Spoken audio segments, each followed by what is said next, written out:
ಚಿಂದಿ ಉಡಾಯಿಸೋ ಖಾರ ಬಣ್ಣ ರುಚಿಯನ್ನು ನೀಡುತ್ತದೆ. ಮೆಣಸಿನ ಪುಡಿ ಚಿಂದಿ ಉಡಾಯಿಸೋ ಖಾರ ಬಣ್ಣ ರುಚಿ ಹೇಳಿಕೆಯನ್ನು ಕೊಟ್ಟಿದ್ದಾರೆ. ನಮ್ಮದಷ್ಟೇ ಅಲ್ಲ, ಬಿಜೆಪಿಯವರ ಕೇಸ್ಗಳನ್ನು ಕೂಡ ವಾಪಸ್ ಪಡೆದಿದ್ದಾರೆ. ಇಡಿ ಬಂಧನ ವೇಳೆ ನಮ್ಮ ಕಾರ್ಯಕರ್ತರು ಏನೂ ಮಾಡಲಿಲ್ಲ, ಆದರೂ ಬಿಜೆಪಿಯವರು ಕೇಸ್ ಹಾಕಿಸಿದ್ರು. ನನ್ನ ಮೇಲೆ CM ಕೂಡ ಕೇಸ್ ಹಾಕಿಸಿದ್ರು. ನಾನು ನೋಡ್ಕೊಂಡು ಕುತ್ಕೋಬೇಕಾ ಸುಮ್ಮನೆ ಅಲ್ಲಿ? ಇದೊಂದೇ ಅಲ್ಲ, ನೂರಾರು ಕೇಸ್ ವಜಾ ಮಾಡಿದ್ದೇವೆ. ಬೆಂಗಳೂರಿನಲ್ಲಿ DCM DK ಶಿವಕುಮಾರ್ ಈ ಹೇಳಿಕೆಯನ್ನು ಕೊಟ್ಟಿದ್ದಾರೆ. ಅಂದರೆ ಇಡೀ DK ಶಿವಕುಮಾರ್ ಅವರನ್ನ ಬಂಧನ ಮಾಡಿದಾಗ ಅಲ್ಲಿ ಅಡ್ಡಿಪಡಿಸಿದ್ರು ಅನ್ನುವಂಥ ನಿಟ್ಟಿನಲ್ಲಿ ಕೆಲವೊಂದಿಷ್ಟು ಕೇಸ್ಗಳನ್ನು ಹಾಕಲಾಗಿತ್ತು. ಈಗ ಅವರನ್ನು ವಾಪಸ್ ತೆಗೆದುಕೊಳ್ಳಲಾಗಿದೆ ಆ ಕೇಸ್ಗಳನ್ನು. ನಾವು ನೋಡಿಕೊಂಡು ಸುಮ್ಮನೆ ಕುತ್ಕೊಳ್ಬೇಕಾಗಿತ್ತ, ಬಿಜೆಪಿಯವರು ಎಲ್ಲ ಮಾಡಿದ್ದನ್ನು ಮಾಡಿಸ್ಕೊಂಡು ಅಂತ DK ಶಿವಕುಮಾರ್ ತಿರುಗೇಟನ್ನು ಕೊಟ್ಟಿದ್ದಾರೆ. ಕೇಸರಿ ನಾವು BJP-ಅವ್ರ ಮೇಲೆ ವಿಡ್ರಾ ಮಾಡಿದ್ದೀವಿ, ಕಾಂಗ್ರೆಸ್ ಅವ್ರ ಮೇಲೆ ವಿಡ್ರಾ ಮಾಡಿದ್ದೀವಿ.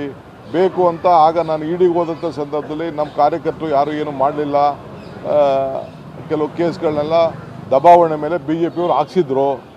ಅದನ್ನು ಖಂಡಿತ ನಾನೇ ಹೇಳಿದ್ದೀನಿ. ಎಷ್ಟೋ ಈಗ ಕೋವಿಡ್ ಸಂದರ್ಭದಲ್ಲಿ ನನ್ನ ಮೇಲೂ ಕೇಸ್ ಹಾಕಿದ್ರು BJP-ಯವರು. ಚೀಫ್ ಮಿನಿಸ್ಟರ್ ಮೇಲೆ ಕೇಸ್ ಹಾಕಿದ್ದಾರೆ, ಬೇಕಾದಷ್ಟು ಎಲ್ಲರ ಮೇಲೂ ಕೂಡ ಕೇಸ್ ಹಾಕಿದ್ದಾರೆ. ಎಲ್ಲ ನಮ್ಮ ಮಂತ್ರಿಗಳ ಮೇಲೆಲ್ಲ ಕೇಸ್ ಹಾಕಿದ್ದಾರೆ.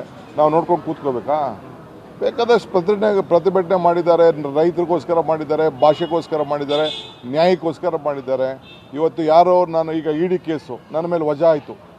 ಇಡಿ ಕೇಸ್ ಇದ್ದಿದ್ದು ನಾನು ಯಾವ ಕೇಸಿಗೆ ಬಂಧನ ಆಗಿದೆ ಅದು ನಮ್ಮ ಹೈಕೋರ್ಟಲ್ಲಿ, ಸುಪ್ರೀಂ ಕೋರ್ಟಲ್ಲಿ ನನಗೆ ವಜಾ ಆಯಿತು. ನನಗೆ ನ್ಯಾಯ ಕೊಡೋರು ಯಾರು? ಕೆಲವೆಲ್ಲ ಮಾತಾಡ್ತಿದ್ರಲ್ಲ, ಇಡಿಗಿಂದ ಈಚೆ ಬಂದ ತಕ್ಷಣ ಏನು ಭವ್ಯವಾದ ಸ್ವಾಗತ ಸಿಕ್ತು ಅಂತ ಎಲ್ಲ ಭಾಳ ದೊಡ್ಡ ದೊಡ್ಡ ಚಿಂತನಕಾರರು, ರಾಜಕೀಯದವರೆಲ್ಲ ಇದ್ರ ಮಾಡ್ತಿದ್ರಲ್ಲ. ನನ್ನ ವಜಾ ಮಾಡಿದಾಗ ಯಾಕೆ ಅವ್ರು ಅಭಿನಂದಿಸಲಿಲ್ಲ? ಸೊ ನಾನೀಗ ಬೇಡ, ಚರ್ಚೆ ಜಾಸ್ತಿ ಬೇಡ. ನಮ್ಮ ಸರ್ಕಾರ ಇದು ಒಂದೇ ಕೇಸಲ್ಲ, ಇಲ್ಲಿವರೆಗೂ ಸುಮಾರು ನೂರಾರು ಕೇಸ್ಗಳನ್ನ ವಿಡ್ರಾ ಮಾಡಿದ್ದೀವಿ. ಎಲ್ಲ ಪಾರ್ಟಿಯವ್ರದ್ದು ವಿಡ್ರಾ ಮಾಡಿದ್ದೀವಿ.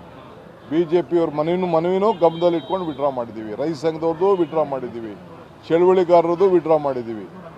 ಬೇಕಾದಷ್ಟು ಕೇಸರಿ ನಾವು BJP-ಅವ್ರ ಮೇಲೆ ವಿಡ್ರಾ ಮಾಡಿದ್ದೀವಿ.